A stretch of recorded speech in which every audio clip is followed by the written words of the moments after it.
Many people around Columbus are completely unaware of what happens inside City Hall.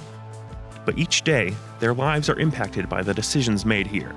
People are working day in and day out to make our lives better. Welcome to Council in 90, where we share stories about what's happening in your community through the work done here at City Hall. I'm your host, David Miller, and I'm excited to explore Columbus with you. Welcome to City Hall. My name is Emmanuel Remy, and I'm proud to serve along with my 6 other colleagues that make up Columbus City Council. I'm so happy that we're all here today in council chambers for the first ever naturalization ceremony. You have all worked extremely hard to get to this point, and we are honored to be hosting this ceremony for you today. As Council President Hardin mentioned, Columbus City Hall is the People's Chamber. This is a council chamber that is both open to you and your families, whether you're a U.S. citizen, immigrant, or refugee, to visit and share with us your ideas and your concerns. This is the People's Chamber. Today we are sitting down with Councilmember Emmanuel V. Remy to discuss how Columbus supports its immigration community. We're talking about supporting the immigrant community in Columbus. I first want to ask you, kind of what's your background and history with dealing with immigrants and new Americans? So I was president of the Northland Community Council for 6 years, very involved in the community up there, which represents about 16% of the community of the city and about 130,000 residents of the city of Columbus.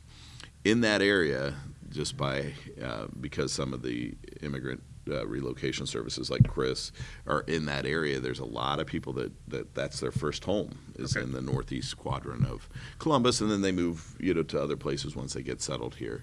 So we have a very diverse community. It's filled with just about every nationality that you can imagine. It's kind of exciting to go up there and go around the world at some of the restaurants that are up there. I bet there's some great food up there. Oh, it's amazing. And so it's really given me the opportunity over the years to get to know a lot of those leaders and within the different communities and to understand, kind of the journey of coming to the United States, coming to Columbus, and understanding what it takes to assimilate within the rest of the population. It's not, you and I, we know what it's like to be in the community. We move, we can speak a language that's similar as everybody else. But for somebody like that, where English is their second language, and they don't quite understand the customs and that sort of thing, there's a learning curve.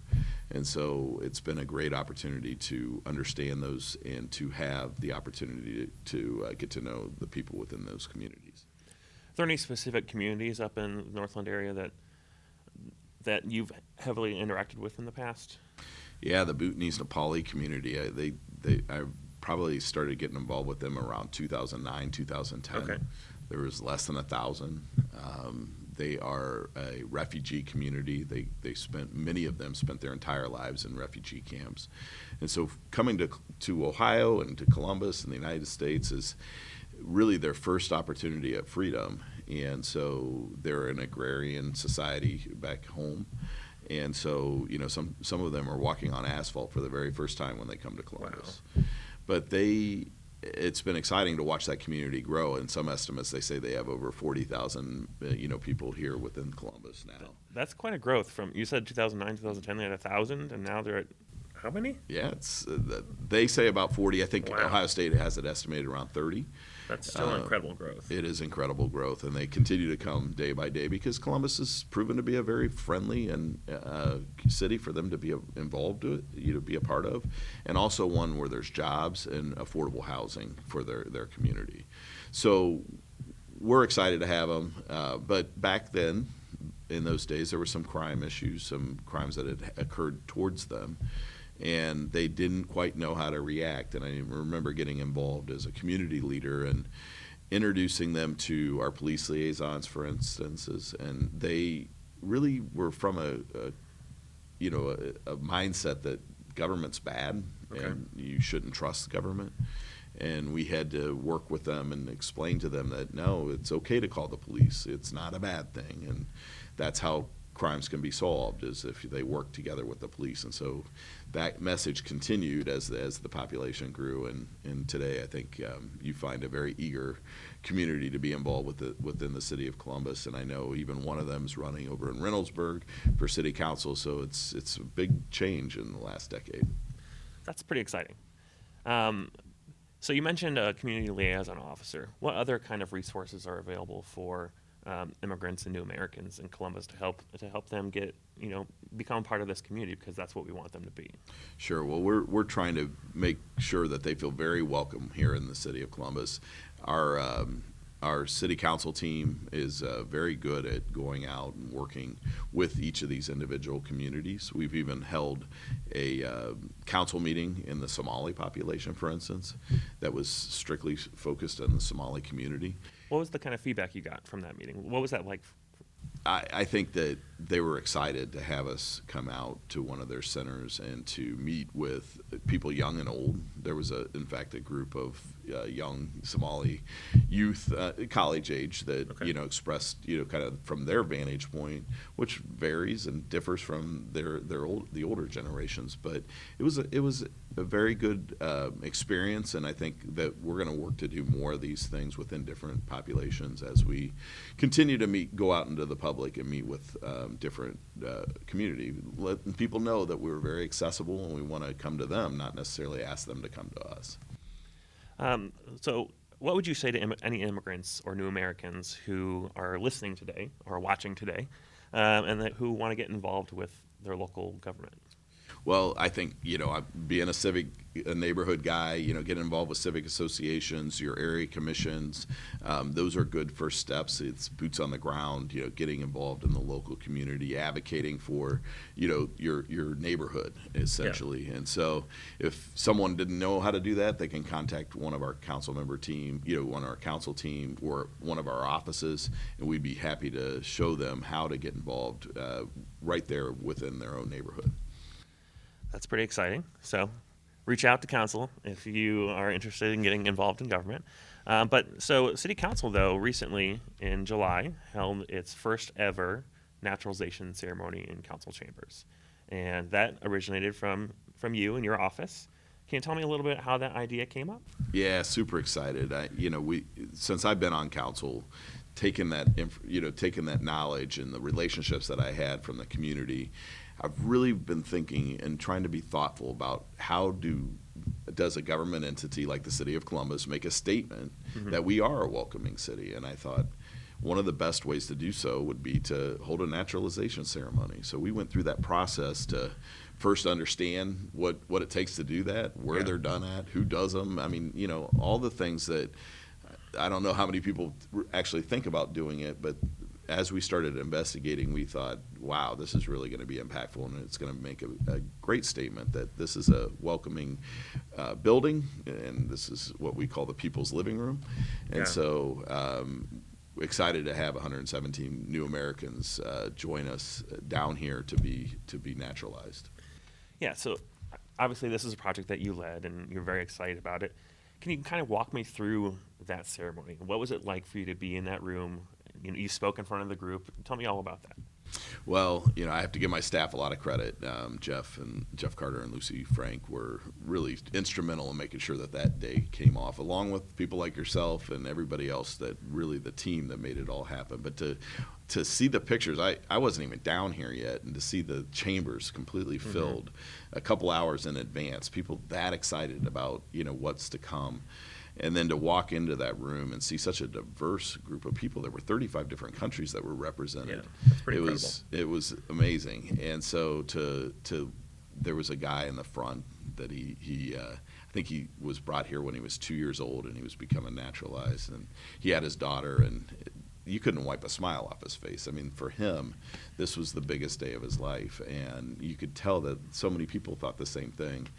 For somebody that's never seen one of those before, I thought, I literally teared up. I thought about the journey that it took for them to get here. I mean, many people don't understand the length, the time it takes, and the things that you have to accomplish in order to become an American citizen, it's lengthy. It's not just. It takes years. That's right. Yeah. It's not just signing up. There's a lot of classes that you have to take. You have to, and quite frankly, a lot of those people know more about some of our American history than some of our own citizens do. So, I'm sorry, some of our younger youth. Yeah, so you know what I mean. So, anyway, it was exciting to watch. It was very impactful to see the reactions as people took the oath, and actually they were acknowledged, and to hear where everybody was from. That was just incredible. Yeah, watching people stand up and say what country they came from, and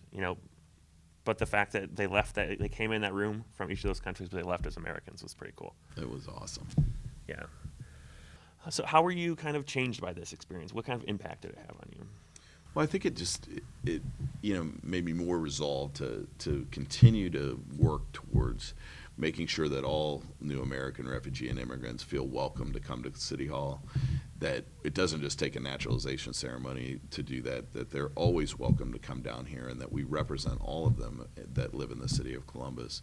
We want people to, I think that's what creates the cultural vibrancy of this city, is the diversity that we see within the population. When I graduated from high school in 1990, this city was not the diverse place that it is today, and that's because of all the new American refugee and immigrants that have moved to Columbus almost equally from every continent, which is kind of fascinating, because so many other cities usually have one or one type of population or another. This is coming. People know that this is a city that there are opportunities in. It's a relatively affordable place to live, and we certainly have a lot of exciting things going on within the city.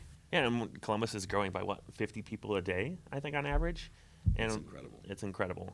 And so exciting days ahead in Columbus, and especially for the immigrant populations. Absolutely. So what's your next project to help support new Americans? So we're continue to reach out to our partners. We want to hear from our partners to understand, and all of those communities to know what role that we should play to be a welcoming city. And so we're looking at things like a language policy, for instance, so that anybody that interacts with the city of Columbus has the opportunity to be understood and talked to. And so that involves some standardization across departments. But we are looking at all opportunities to make sure that we can effectively communicate with every citizen within the city of Columbus. All right. Well, Councilmember, thank you for joining us today. Hey, thank you. Happy to have you here. In our best times as a nation, people have come here to seek freedom, opportunity, and protection from persecution. They haven't just drifted here and gone along to get along. They have worked hard to get here, and in turn, each of you and those who came before you stitched together the fabric of American life. So we are grateful for you. We know that Columbus has a lot to offer, but you have a lot to offer Columbus. Ladies and gentlemen, as you know, we are a nation of immigrants. The vast majority of Americans are either immigrants themselves or the lineal descendants of immigrants.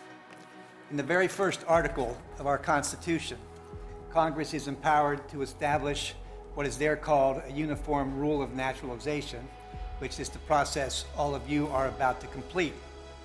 As our country began, many of the founders of our republic were born in foreign countries, as were many of the soldiers who fought in our Revolutionary War. From the very beginning of our country's history, American citizenship was never limited to those born in this country, but instead the framers of our Constitution wisely provided for this process all of you are about to complete. Today we have 111 petitioners. You come from all around the globe, from 35 different countries. The youngest is 19 years of age, and the oldest is 76. All of you together, as you look around this room, can see the great mixture of talents and cultures which have strengthened America for hundreds of years. In the early 1900s, some people referred to America as a great melting pot in which all of us from different languages, different cultures, different foods, different dress, different religions would somehow blend into a great melting pot in which we would all become the same. I don't think we see ourselves so much today as a melting pot in which we do all become the same, but more like a fine mosaic or painting in which each new group to America adds a new shade, a new color, a new definition, all of which combines to make the mosaic that much the better. On our national seal are the words in Latin, e pluribus unum, meaning in English, out of many comes one. And those words recognize the process all of you are about to complete. So as all of you are about to become new American citizens, what you're also about to do is to add a new vigor and vitality to the life of our American Republic.